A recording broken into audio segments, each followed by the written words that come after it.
is Christian Duke from progressiveactivist.com, back with another podcast, our first podcast after the DNC convention. Today is Saturday, August 6th. It's 10 p.m. Eastern Standard Time. But before we jump into the podcast, a couple things I would be remiss if I didn't talk about.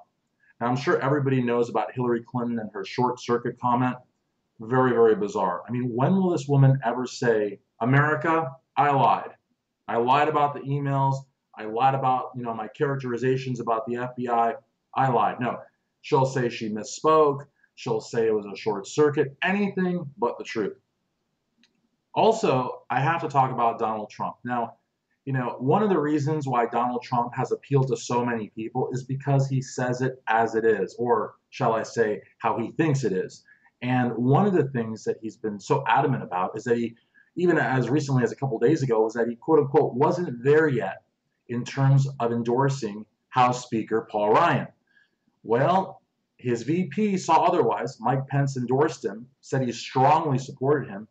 Now Donald Trump is on the bandwagon. So is Donald Trump now kowtowing to the GOP? Is he now playing big party politics? I don't know. I don't know anything about that guy except that he is really bizarre. Now today I am really excited to welcome a friend that I met Sunday, the first day I was in Philly. She's an amazing, amazing person, a great leader, and I'm talking about Sarah Nicole, National Delegate from Colorado. Sarah, how's it going tonight? Hey, it's good. How are you? Really good. We actually met that Sunday, so we went to a pub. I think what you said was called Mace's. It was right down by the hotel we were at. And I met you with Dylan George, who is also a delegate from Kentucky. You're a delegate from Colorado. And I met you with your friend, and her name was? Sharina. Who's a lawyer. Sharina Smith. Yeah, and we got like really good conversation going, and no one really knew what to expect from the convention. I was hoping that, it would be a little bit more, free-spirited, a little bit more liberal, progressive, but right. Before we get into all that, because we have a lot to say about the convention, sort of, tell us, why did you become a delegate? Like, obviously, it's a, we had our work cut out for us. We had to fundraise.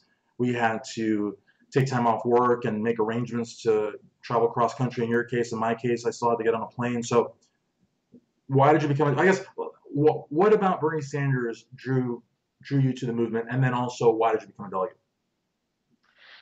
So that's a great question.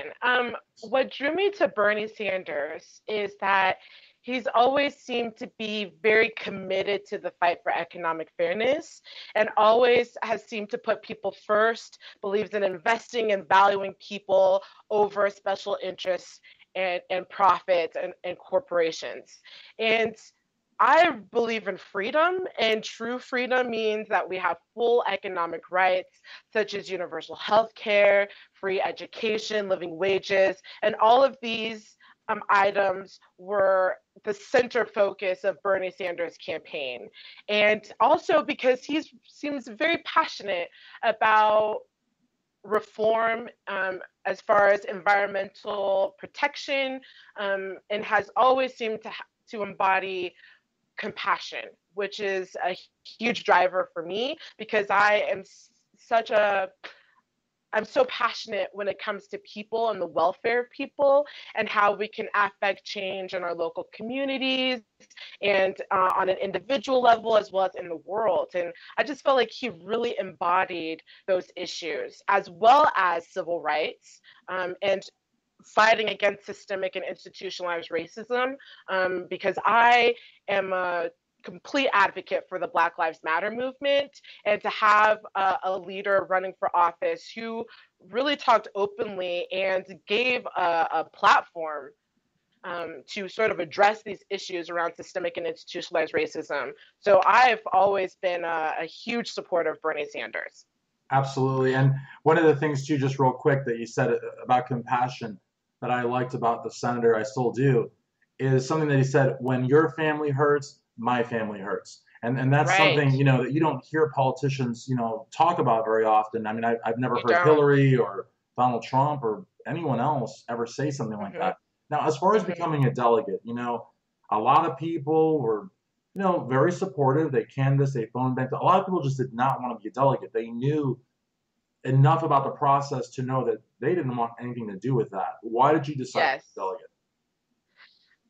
Um, I would say my major driving force was that I actually had the support to get there. My roommate and friend of mine was our house district captain, and she did a lot of organizing for Bernie's campaign and was in constant contact with their campaign. And so she had built quite a network. And so she knew the type of resources that would be needed and how to build a very successful campaign for me. And then I created a video, and I think my video really helped capture the attention of the audience who would watch it and connect to. And so I did it, one, because I had the support, two, because Colorado, the state that I live in, has changed dramatically over the course of even just the last 5 years. I'm a Colorado native, and to see the gentrification happening, to see the amount of poverty that's increasing, and then the flow of wealth that's moving into Colorado and pushing people out of the state, I just felt like I wanted to find a way in to our political system to see what's really happening. Who could I talk to? How could I get involved? Is there a way that I can bring my energy here to help create some change just here within my community? And so really my care about the welfare of the people who live here in my state, that was a huge driving factor for me getting involved, because I wanted to see what's really going on here, and I wanted to see if I had a way to get inside. I call it the belly of the beast. It's like to be inside of the belly of the beast and see what's really happening. How much voice do we really have? Right. And by the end, I feel like not very much. So Well, yeah, well, and I appreciate very much that you say that you needed a way in. And it's something that I think you share and I share and we share with Louisiana delegate Zach Edwards. When he did the podcast with us, he said that before Bernie, it would have been very difficult for him in Louisiana to get involved with the Democratic Party just because of the fact of how it's all set up over there. And Bernie gave him sure. the opportunity. And I also spoke to someone else at the airport in Philly, and I wonder what's said. I believe he was from Utah actually, and the same thing. So the Bernie Sanders campaign allowed for a lot of people that normally would not have been able to get involved simply because of the fact that we were progressives. I know we have a progressive caucus and Hmm. yeah, but still, true progressives at the grassroots level just do not ever make it to delegates at the convention. I've never heard of such a thing. Um, Yes. Now, as far as the convention goes, um, there's so much to talk about. There was a minister at the Philadelphia Convention Center during one of the various presentations. I believe that I don't remember what day it was, but he had said that obviously soldiers have PTSD when they go to when they come home from battle, and he said that a lot of us were going to have sort of a without obviously without being insensitive to soldiers, because I mean what we went through was nothing like what they went through, but we would have a version of sort of like post-traumatic activist type syndrome, like in other words we would be shell shocked, and at the time I thought it was kind of like comical. I didn't really believe it, but this week after the convention, and it's been more than a week by now, has been very, very difficult, especially because, as you said at the very beginning, that we wanted a voice, and it turns out we don't have a very big one. And I feel like we do, but at the same time, if you were at the convention, I can see where you would think we wouldn't. You know what I mean? Like I feel like on the Hmm. one side, I wanted to keep going, and I'm glad because in a way that I'm going to be in South Florida helping Tim Canova. But in the other hand, it's That's awesome. yeah, thank you, but it's not the same in the sense that we were so close to changing the country. I mean, Hmm. and I don't know that we ever really had a shot to do it. I mean, they rigged the elections, and You know what I mean? We never had a chance. Yeah, I mean, we never had a chance. I think the one of the most telling things for me, and when we talk about the convention with Sarah, we're just gonna, basically bounce all over the place. But I think when I, when I saw the video from the Washington delegation, and they actually pointed up to a white noise machine. It was so high up that nobody, even like Michael Jordan with his amazing vert, could not jump high enough to touch it. But it was just like so high, but it was there. And something that Wayne, my good friend Wayne from New Jersey, delegate from New Jersey, says, you know, uh, whenever they would start shouting, no more war or Bernie or whatever, you know, the last day of the convention, they gave out flags and they gave out banners that said USA. I don't know if you heard that. I think everybody Yep. did. And everybody started shouting USA and waving flags. And it was just like, it was like Goontown, It's just like IQ Right. level, like nothing, Right. It's this blind allegiance that people have. I mean, which is really shocking because the way I've always thought about the Democratic Party, or I should say, as I've been conditioned over time to believe, one, because my parents, my family have always been Democrats, and so I was raised and influenced, to be a Democrat and really believing that the Democratic Party embodies what diversity and inclusion looks like, of all different nationalities, races, cultures, heritage, all of that. And then to be in that room and see this like blind allegiance and the nationalism and the like outright patriotism, and for it to be used as a divisive, orchestrated attack to silence, others' voices who were saying and speaking, no more war, um, ban fracking, no TPP. I mean, real issues that we are faced with as a society, that if those things become a reality, or we do not eradicate these items, I mean, what is the state of the country that we're going to live in? And to hear that being drowned out by this, you know, nationalistic, patriot, like blatant patriotism, to silence people's right for political dissent. They're what democracy truly is. I just found it to be completely appalling.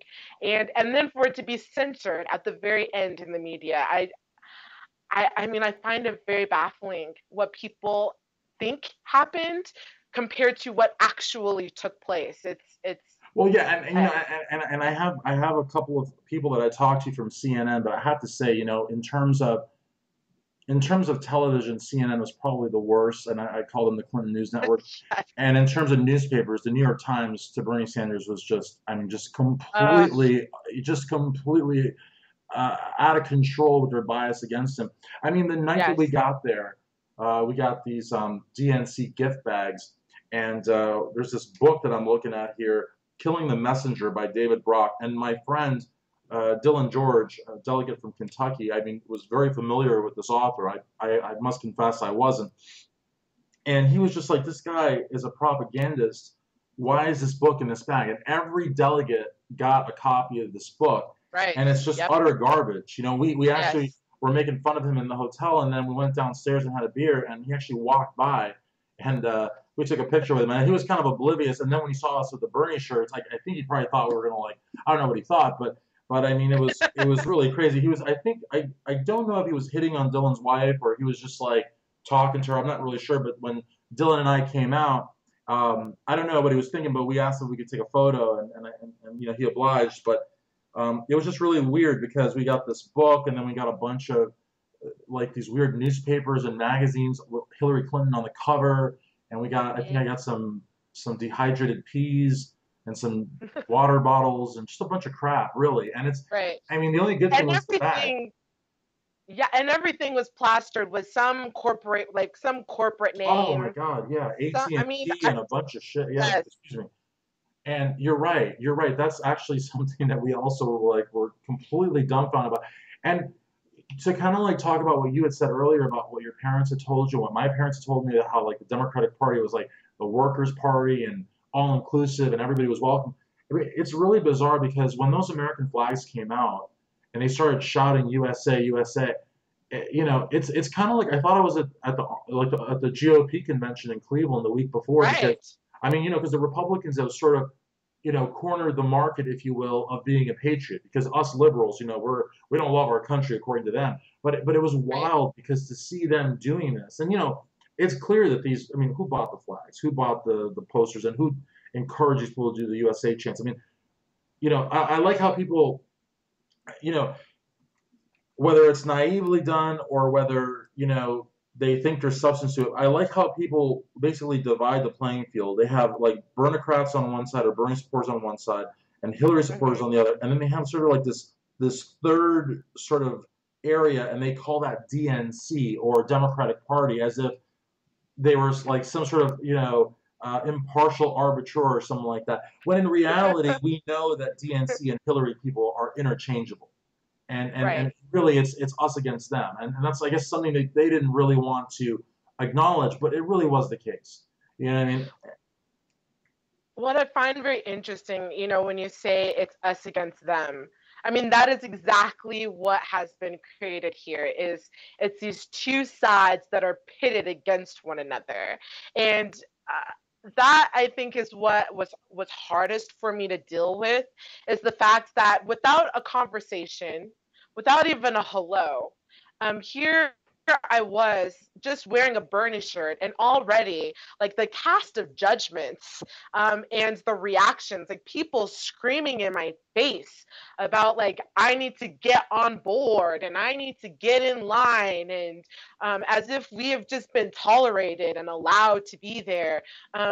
It's they have really pitted these two sides, Hillary and Bernie, people against one another. And what I find very interesting is when I think about what Bernie Sanders, what his platform has been, I when I think about all of the items that he's fighting for and speaking towards, those are the same issues that I think the Democratic Party in the past has tried to speak towards. But then it's just been convoluted with money and special interests, and then that narrative has completely changed. But I think on the basis of our own humanity, just as people living it within our society and in the world with one another, I I would think that we want the same things, and yet they can't even hear that. All they can hear is we are not in support of Hillary Clinton, and because of that, we don't deserve any sort of respect or fair treatment, a conversation. They don't even want to have a dialogue. That's what's crazy to me. I can't tell you how many Bernie supporters and Bernie delegates who are so open to having a conversation, healthy debate, not argumentative, very positive, to actually have a conversation and say like, hey, Hillary supporter, what do you really think? Like, why are you supporting Hillary? Like, let's have a conversation. And they refuse to have a conversation. Well, And then because they they say yeah. that we're the ones who don't want to have a conversation, or Yeah. we're the ones who won't listen. Like, that is crazy to me. It's totally the opposite. I would say that Bernie supporters have been very open to like, let's have a conversation. Let's really address the issues here. And like being completely ignored by the Hillary side. And So it's totally because we've been pitted against one another. And that just blows my mind. And you can thank the DNC for the lack of unity that we have. And they want to keep spewing this message of unity, but they have completely created the total opposite of that. no, absolutely, and there's so much truth in what you said. I mean, whereas they don't even think we have a place at the table. We Right. got 13 million votes. We won 22 states. We had Right. respectable showings in at least another dozen of those states. In Kentucky, we lost, quote unquote, lost by 4/10 of a percentage point. I mean, and this was a closed Wow. primary, with them blasting that hoax riot at the Nevada convention, and Debbie Wasserman Oh, Schultz implying that Bernie endorsed violence and all this. And even with all of that, we still came so close. But they refused to have this conversation. And to a certain extent, I feel like the DNC, well, we are Democrats, but the DNC, are we Democrats? I mean, I know we are, but I feel like after what they've done to us, I question it. But we are Right. Democrats. The thing is, after the DC primary, you know, the Bernie Sanders campaign basically started gradually disintegrating to the point that by the convention, delegates were listening to elected Bernie delegates. They were listening to Coalition of 57, everything but the Sanders campaign. We had no direction. And Right. while Tuesday the walkout was phenomenal, like I told you and I told Fox News and CBS was It real. was amazing. I had no idea it was a walkout. I was just going to get a soda, but I went outside and I saw all these So people. crazy to me. Yeah, it was just like this is amazing, and I sat down on the floor. I put some tape on my mouth and held hands with other delegates, and uh, I had heard, I didn't see it, but I had heard that the FBI took two people away. We never saw them again, and I was actually scared of getting arrested, but I just felt so powerful doing that, and I felt they had this black armored car that was down the street, and it had all like the holes, I guess, for tear gas. It looked really pretty crazy. But thank God, the police were great. Secret Service was great. The marshals, they were all great. At least to us Mm, delegates. I don't know what was going on in the street because there was a massive sort of buffer zone between the street protesters and the delegates, and I'm sure we were treated right. much better. But Right. I guess what I'm trying to say is that you know that conversation just was never there, and some of us couldn't even get seats. I mean, we've heard this rumor, which actually we saw in the video from the Washington delegation, and you yourself, I believe, have some information on this. But there were people allegedly being paid $50 to sit in seats that would otherwise be for Bernie delegates. In our own delegation in Kentucky, one of our delegates, Kyle West, who's just a phenomenal speaker, very passionate, very devoted to the movement, I believe had to sit on the other side of the arena because on one of the days there was a guest sitting in his seat. So the problem with that sort of became that whether they were these allegedly paid people or they were the guests of the Hillary people, whoever they were, there was really no means of recourse. Like you couldn't go and get someone to eject them from the seat. So it was like almost like if Right. there was someone in your seat and they didn't have the decency to give up that seat to a delegate, then you were SOL. And so, Mhm. I appreciate everything you said about the conversation. Did you have an experience with like people like that you did not know sitting in seats that were for the Berlin delegation Um, in Colorado? my own personal experience, I saw two people who I did not recognize or know. One woman tried to come in and take a seat, and I wasn't quite paying attention because I thought maybe she was talking to someone, and then some of our senior delegates, turned to her, asked her who she was, and she just said, "Oh, well, I'm just sitting in this seat just for now." And they were like, "No, you can't sit here. You're not part of this delegation. Can you please leave?" And then she kept trying to say, "Well, just until the next person comes." And Oh I my was like, gosh. "No." I turned to her and I was like, "No, you need to get up, please, and leave our delegation. These seats are being saved for our delegates." Yeah. And so because enough of us had turned around and were, focusing all of our attention on her, she then got up and walked away. And then I saw another gentleman who was sitting in the seat, and then as we came in, he got up and moved. And then actually, I think there was a time when there was about five or six of us that went to the bathroom, Hmm. and when we came back to our seats, there were people sitting there, but as soon as they saw us coming through the aisle, they got up and walked out. And I don't think it had computed that those were seat fillers until Oh my gosh. until I had that experience with that woman. So yeah, there's definitely seat fillers happening, and I think too.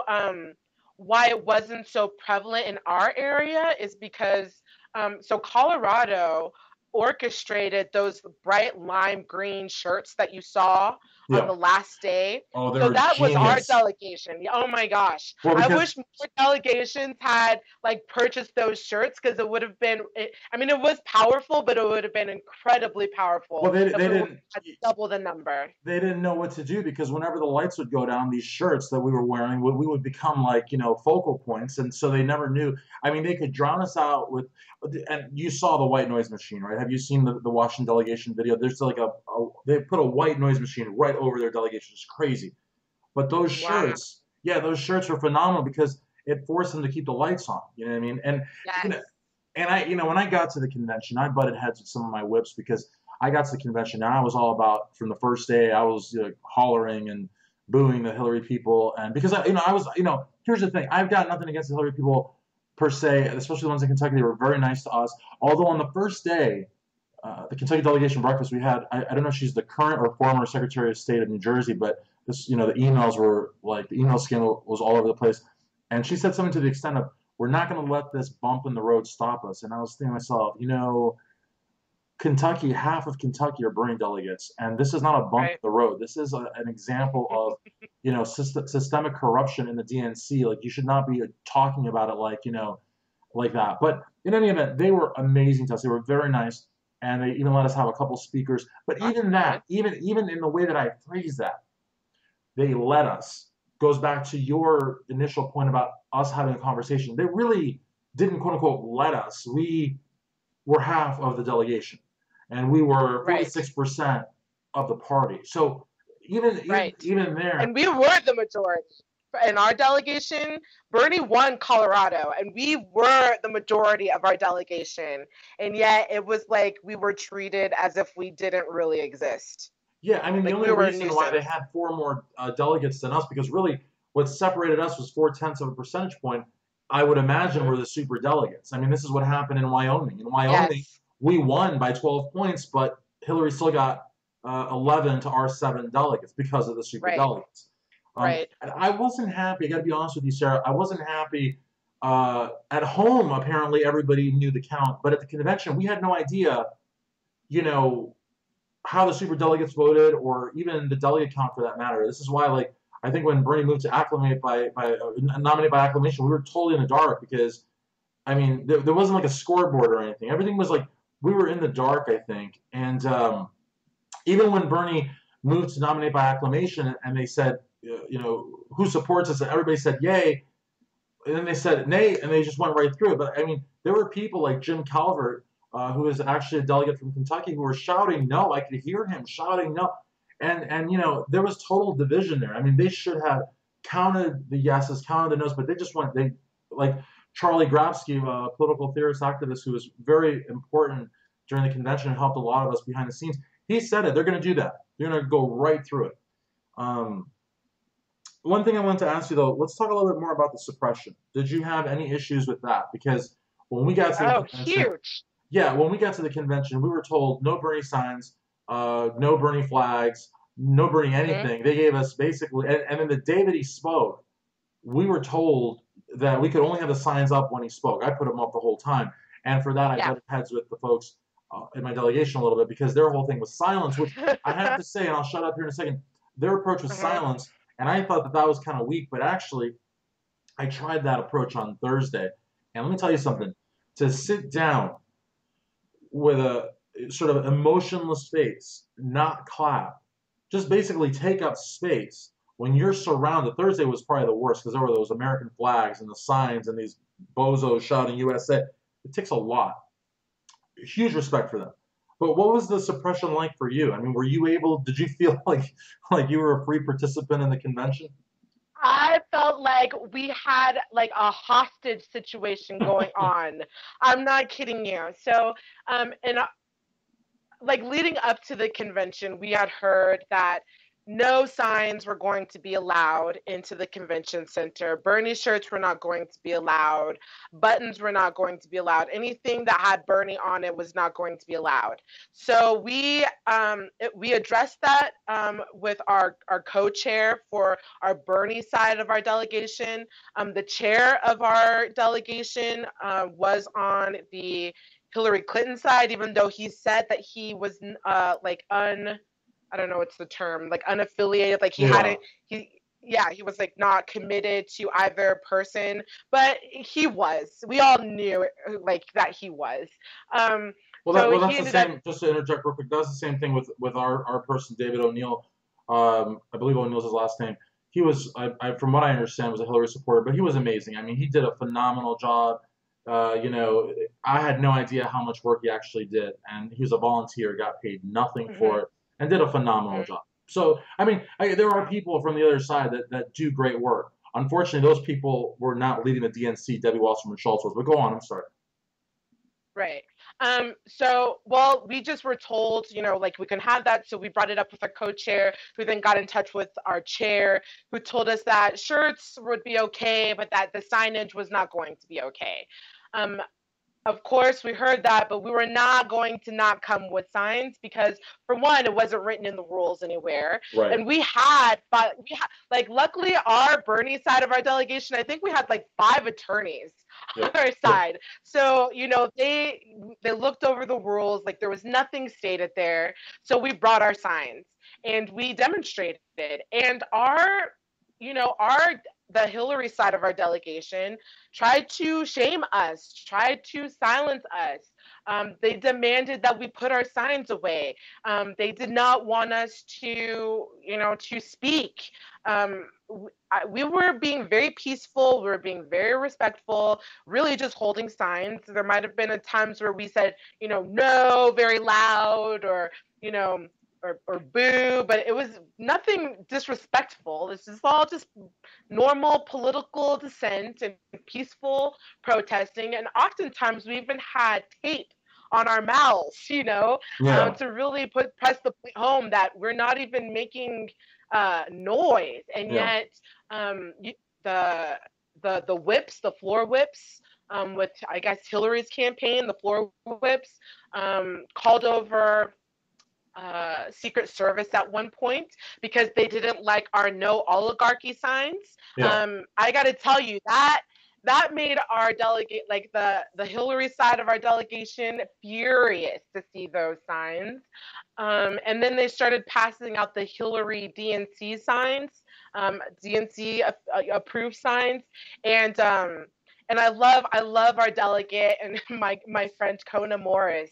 She pulls out her Sharpie and she goes, the Sharpie is now going to be the tool, like the number one tool for the revolution. And it's true because we took those signs and we made them ours. I mean, it was amazing to see the creativity of changing, stronger together and to stop her, Yeah. or like finding other ways to change that message, into something that represented our movement and represented the And Bernie it's yeah, delegates. and it's crazy that we had to succumb to basically just the most ingenious ways of working with their signs because we couldn't have Right. our signs. And excuse me, but I got to be honest with you. To me, as an attorney, I'm an attorney as well, and I was trying to tell my delegation this. That is a content-based speech restriction. It's presumptively invalid, and a lot of them, not in my delegation, but other delegations, would say, "Well, this is a private club and it's a private affair," and it's not. It's quasi-public. They take federal money, and so that whenever you take federal money, the Constitution comes along right with it. And the bottom line is that Hillary Clinton was not the nominee, but yet they allowed her and her people to wave their signs really whenever they wanted. They had carte blanche as far as showing these signs. But when it was our turn, it was like, no, you can't do that. And the whole thing with the shirts was completely bunked because, like you said, it wasn't in the rules. In fact, there was a guy named Keith Mundy who was on the credentials committee, and he's apparently running for Congress with the Bernie movement up in Cleveland. And he told me, well, if you mention Bernie or bust or the lawsuits or the emails with Hillary, we can take your credentials. It's a no-no, he said. I contacted the Kentucky Democratic Party, and they were amazing. And they said, you can talk about whatever you want. This guy is telling you is not in the rules. And they were actually quite annoyed with him. So, I mean, the reality is there was so much suppression going on, it wasn't even funny.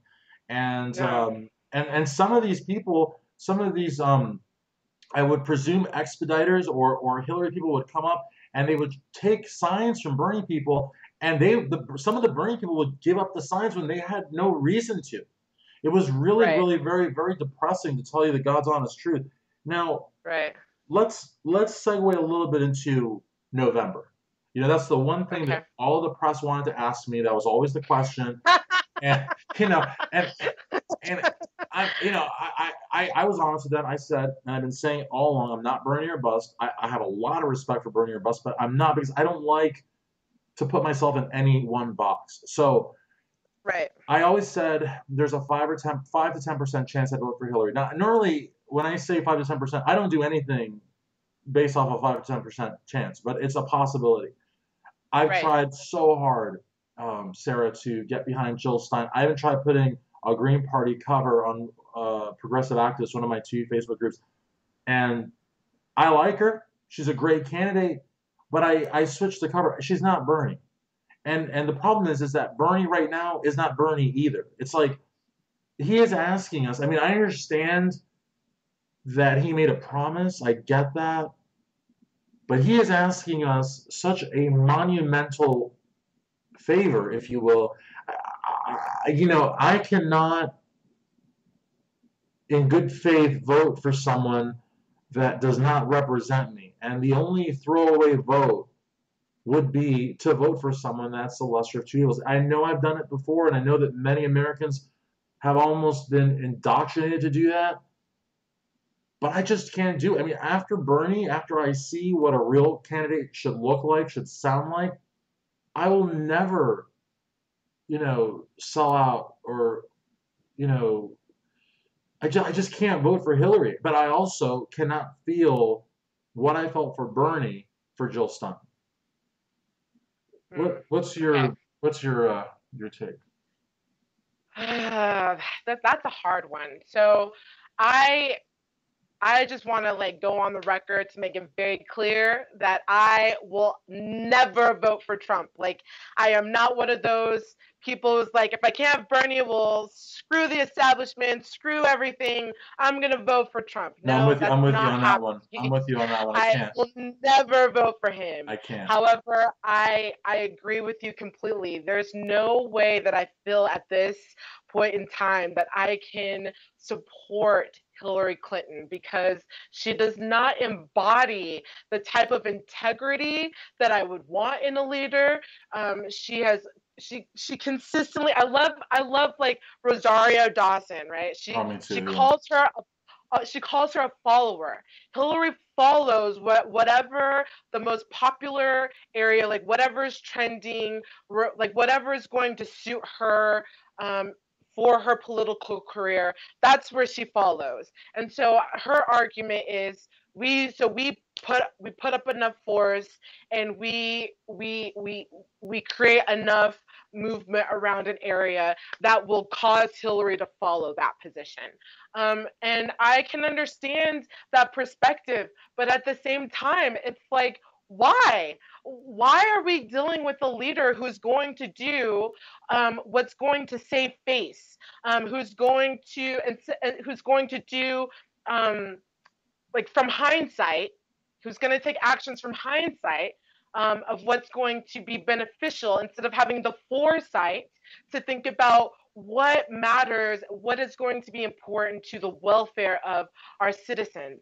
I can't discredit Hillary completely because there are millions of people who did vote for her, Mhm. even though I don't want to believe that that exists. But she did not get the majority of the vote. I mean, we're already seeing the data come out that's being released to the public that shows that no, the system was rigged. That is why I will not be silent. That is why I continue to resist. That's one reason why I won't support her, is because she never won this election fair and square. It was always meant for her, and they manipulated it to be so. And I cannot back corrupt politics like that. I refuse to. Um, so I've actually been looking into Jill Stein, and matter of fact, my roommate is now the state coordinator Awesome. who was appointed by her campaign, and her platform it mirrors Bernie's platform. I mean, she's a little bit more like, left leaning. She's very liberal, but Hmm. I'd rather have a person who is incredibly liberal in a system that is so completely conservative, because the polarization of that is going to mix things up, and I think we'll have more potential to have change. Now, what I have seen is people who are like, well, if Bernie's not winning, fuck it. I'm gonna, go for Trump. Oh my God, And really? Are you serious?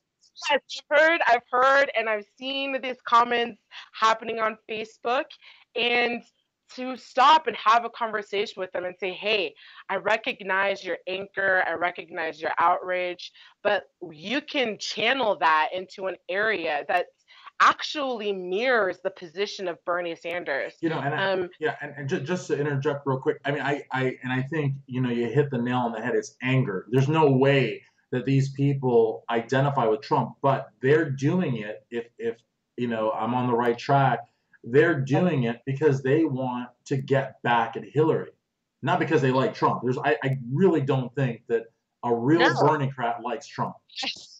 yes, no, it's literally out of spite. And I'm like, take that spite and wield it towards something that's actually real. I mean, even though let's face it, we only have a few months until November. Um, can Jill Stein win? It's not very likely. I No. mean, we can all hope.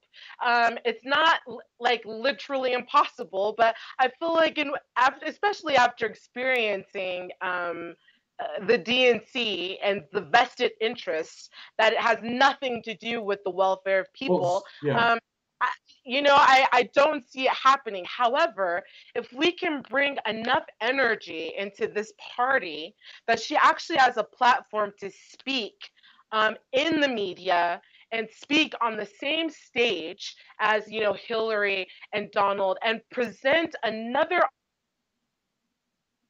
Yeah, another option right. to Donald Trump. No, I understand, and see that's one of the things too that I will give Jill Stein more of a chance because right now I feel like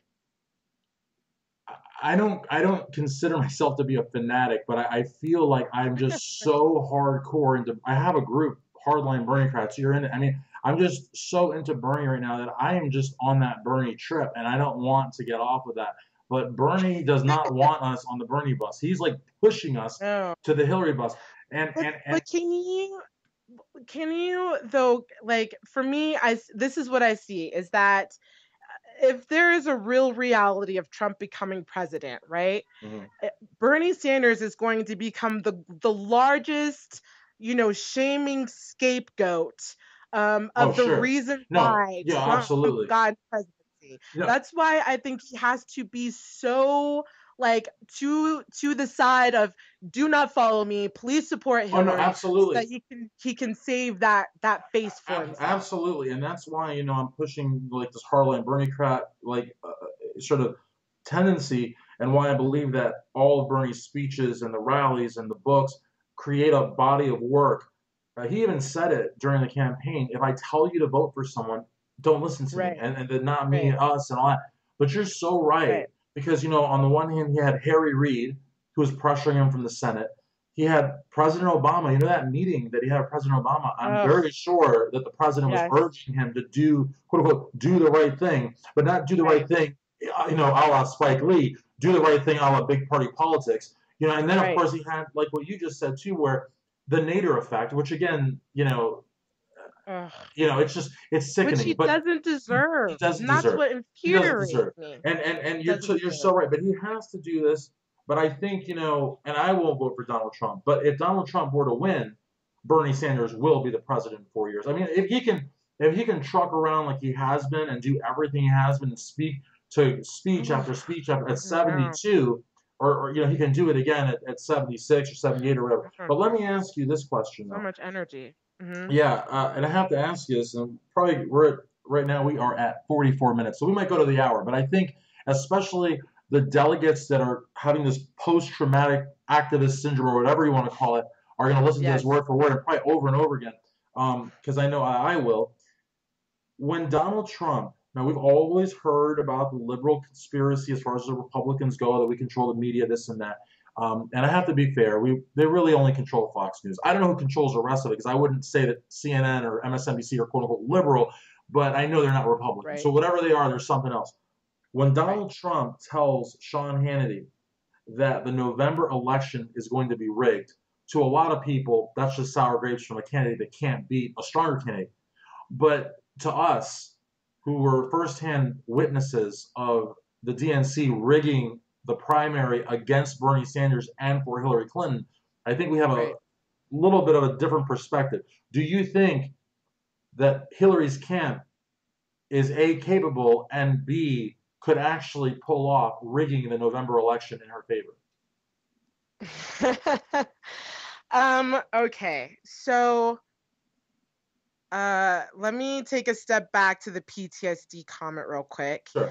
Um, PTSD, I know that people like to constantly when they think about PTSD, they think about veterans who have been in war. But PTSD comes from trauma that's experienced, period. If you have experienced trauma, you will have symptoms of PTSD. Sure. And what I witnessed at the DNC was violence. Some people were actually injured and harmed. Um, I was like people screaming in my face, like I like spit like landing on my face because they're so upset, even though I have not even said anything other than I cannot support her. It's just like the most vile actions taken, the intimidation tactics Oh my used, God. Yeah. No. the fear. I mean, it's true. I think people really are dealing with PTSD from this because I mean, it was just very abusive, honestly. And I can't tell you how many how many tears I've cried over like throughout that process, having to process some of the things that we saw and the reactions from people because I'm a person who I love people. I just love people. I don't judge them. I try to practice non-judgment to the best of my ability. I'm very inviting. I'm very approachable. And to have such like nasty, abusive reactions towards me without even knowing me was very painful. It was heartbreaking. No, absolutely. And And yeah, and just real quick, and a lot of people will never have an interaction. A normal person will yeah, never have an interaction with the United States Secret Service or the FBI. yeah, And when you dealt with these people, and they were completely professional and above board and very, very courteous, at least to me and the people that I know, but yes, you had a feeling that you were the troublemaker because you were the Bernie Sanders supporter, and the people with exactly. Hillary were really they were the good guys. I mean, Yes, this is how we didn't believe it consciously, yes, but subconsciously we knew that if anybody was going to be the yes, fall person there, it was going to be us. yes, yes. And so looking at that, I think the PTSD is real, and it was hard for me to readjust to the day-to-day life, and I think I'm still processing and working through some of my emotions with it. But what's crazy is to see hundreds of other delegates on Facebook on all these different threads going, is anyone else having a hard time readjusting? Is anyone else feeling, like symptoms of PTSD? I mean, I can't believe I thought maybe it's just me and I'm making a big deal out of this. No, there are hundreds of us feeling this way. And that is so eye-opening to recognize that this experience that we had is very real and the sobering like reality of the abuse that happens when groupthink is involved, and when power and special interests hold that much authority, Yeah. the way the media has driven the narrative to condition people to create that kind of opposition and that kind of anger, I mean, really mind-boggling. I mean, So yeah. I just got to jump. I have to jump in. I'm yeah, sorry, sir, but I felt, yeah, I was like an emotional wreck because I had Yes. I was rooming with Dylan George, who I passively aggressively like took shots at. Uh-huh. Who Uh-huh. was the nicest guy, who has a heart that is just so, he's such a nice person, and I'm a nice person Uh-huh. too, but I was just, I had Jim Calvert, who I never fought with, thank God, because Jim is like God, but nonetheless, I had them. I had a great Bernie delegate whip and Scott Sykes. I fought with him. And I was Uh-huh. isolating myself more and more to the point that, like, by Tuesday or Wednesday, because I wanted to go and I wanted to resist and I wanted to be loud and talk to the press, and that, that walkout on Tuesday really exacerbated that, because I Yes. felt like that's what the voters wanted, and they did want that. I mean, if you looked at Facebook and social media, I was getting congratulated. They were like, keep it up. Yes. The thing is, there Right. was no light at the end of the tunnel. We did not have There the wasn't. numbers because they had done the damage throughout the whole primary to deny us the majority that we have. We had it, we Right. have it. So, Right. because I was an emotional wreck, another delegate, Kenny Madden, a phenomenal, really nice person, Jessica Wells, another great person, they were telling me, like, just calm down, everybody, we got to stick together. But I was just so, like, I Sure. felt it while I was there. I was like, I've got to do something. I talked to the press and I waved the sign, but nothing that I could do could change the outcome. And I No, looked at nothing. Washington, I looked at California, and I was like, they're so loud, they're really making a difference. But Kentucky being quiet and using silence as their form of resistance were being just as effective as Washington and Oregon and California. I just didn't know what to do. So, Right. by Thursday, thank the good Lord or whoever, I was able to have, like, my conscience kick back in and make peace with people, and really sort of acknowledge them and appreciate them, Mm-hmm. and recognize them for their efforts, because they were very great efforts. Good. So I was at least happy that I was able to come to that sort of like epiphany while I was still there. But then to come back, I didn't know, I still don't know. And I feel like, so this is actually kind of like therapy for me, being able to, like, get Yeah. this off my chest, and you get it off your chest. Yes. And hopefully we'll Yeah. do more of these podcasts, because people are still scared to talk right now. And I'm like, they can't take our credentials. The convention is over. You know what I mean? Like, you can speak now freely. You know what I mean? Right. Yes.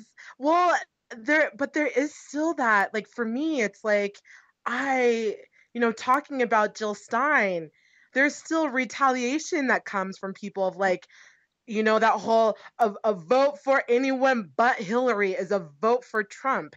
And I choose not to play into that stuff. Like if Hillary's your girl, vote for her.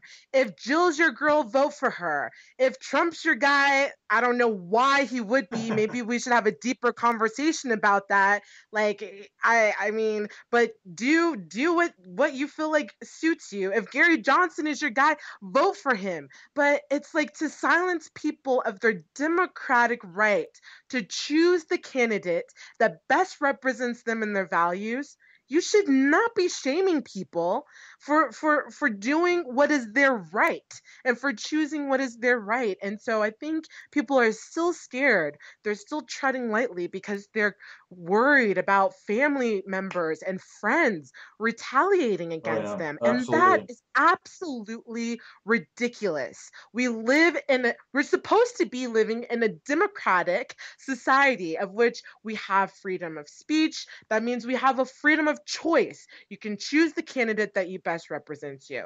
I'm tired of people, being abusive in their response towards people. Like, that is ridiculous. Let people choose what they want. And if and have a discussion with them. If you think like, hey, let me tell you why my candidate is so amazing. Yeah. Let's have a conversation and bring you into the fold. Then do that. But using these shaming in, like, aggressive tactics, that's not going to get you anywhere. Yeah, and yeah, and just, people, like, are not delegates, or were not supporters of Bernie Sanders, think we're Right. being melodramatic. We're not. I mean, this is like We're very not. much righteous indignation, because Yes. the fear tactics are still at play. Like, Yes. you hold the destiny of America in your hands. If you don't vote for Hillary, you're a class traitor or whatever. And then, of course, also, aside from that, there's a whole lesser of two evils, which we know is a horrible reason to vote for a candidate. And so, and it's Right. it's crazy that what we're both saying was essentially uh, you know, this is crazy, but I feel like I'm following just in this one regard. I'm following Ted Cruz. Ted Cruz goes to the RNC convention, says, "Vote your conscience." I never thought that Ted Cruz would be someone that I would, but that's great because he didn't want to endorse Donald Trump, but he also didn't want to crap on him.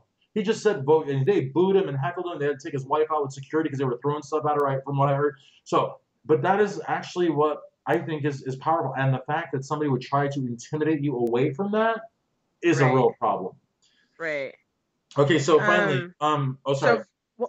well, for the rigging part of it, Oh yeah, yeah, yeah. Let's what I let's was, get to that. Yeah. well, I just feel like, to see the kind of intimidation tactics that are used, and this abusive nature that's happening around this, and the fear mongering and all of that, that is it possible for them to? Sure. I mean, why not? I don't see how that's not going to continue to happen. It happened here. However, what I will say is I fully believe this. What the Whoever the establishment wants to represent itself, because the establishment truly has all of the power. That is what is becoming so clearly apparent to me. So whoever they want to be in that seat is who's going to be in that seat. I do not believe that we truly have a democratic choice, as if our vote truly matters. If they want a certain candidate in that seat, that is exactly who I believe is going to be in that seat. Yeah. No, Now, I agree. they might be able to rally enough support from the people to, vote in that pick. But if they do not have enough to rally support to rally in the vote of that pick, I do not put it past them to find ways to put that person in that seat of office. And I honestly am not clear if that's supposed to be Hillary or if that's supposed to be Trump. That is how like uncertain I am after this entire experience. I thought maybe I'd get some clarity as to who really do they want to be, the president of the United States. And I feel clueless. I have no idea. I have no That's idea. crazy. And Um, and I think the Republicans in the next 90, 95 days, whatever's left, I don't want them to win, but I want a fair process. If Trump right. wins and it's a fair process, I'll recognize him Yeah. as president because that's what democracy is about. It's not just about backing, your candidate, but hopefully the process will be different for the open election or the general election than it was for the primaries. Hopefully, they won't be plagued by these old voting machines that spit out ballots. Hopefully, Ugh. the polls locations won't, open late and close early. Hopefully, there won't be suspicious power outages or incompetent poll workers. Who knows? But I mean, It's really funny that everyone can, file their taxes on one day every year oh yeah, smoothly, but for sure. some reason we can't, vote for our president without fraud and corruption happening. I mean, it just I don't trust the system. The narrative that's being created, it's total BS. I don't it's very hard to have a lot of faith the way things are. My faith is in the fact that people are still organizing, movements are still happening, and what I'm recognizing is like we have to be even more organized. We have to be even more mobilized together if we're really going to create change. Because if we're not, they're going to continue. Things are going to continue in the way that they have been, and honestly, I feel like it could get worse. And I'm very concerned that we will see war here Hmm. stateside, and that's crazy. I It is. mean, to think about the reality of that, and if we do not start getting more mobilized and organized and fluid in our movements, like I honestly don't know if we're going to be able to tackle the beast that is our political system right now. Absolutely, and and there are some, there are some great movements that are being created. Also, there's a new Yes. page called brandnewcongress.org. I went to a meeting Yes. last week in Yep. I'm Louisville. part of. Yeah, Yep. Marion Ishimura was part of that, and Evan Westfall. They're both Down members of our ballot is going to be delegation. so important. Yeah, Yep. and that's another reason too. I tell people, I mean, I don't know how it works for voting for president. If you can vote for Jill Stein and still stay a Democrat, I'm not sure. I think you can, but it's Yep. very important to vote down ballot for Senate and Congress. Please do not stay home. if you're a burner and you feel that Bernie is sold out, he has not. If anything, listen to the podcast between the conversation that I had here with Sarah, because I really believe that Bernie is being pressured into doing this. You could even see at the convention after he nominated by acclamation, he was not happy and he got out of there immediately. So this is not, Yes. I don't believe that Bernie is being, I don't want to say he's being insincere, but he has to do this for the reasons we stated. Go back and listen. We already talked about that. But I really, really want to thank you for taking the time. For Colorado Delegate Sarah Moore, I'm Christian Duke. Check this podcast out at progressiveactivist.com. Thank you.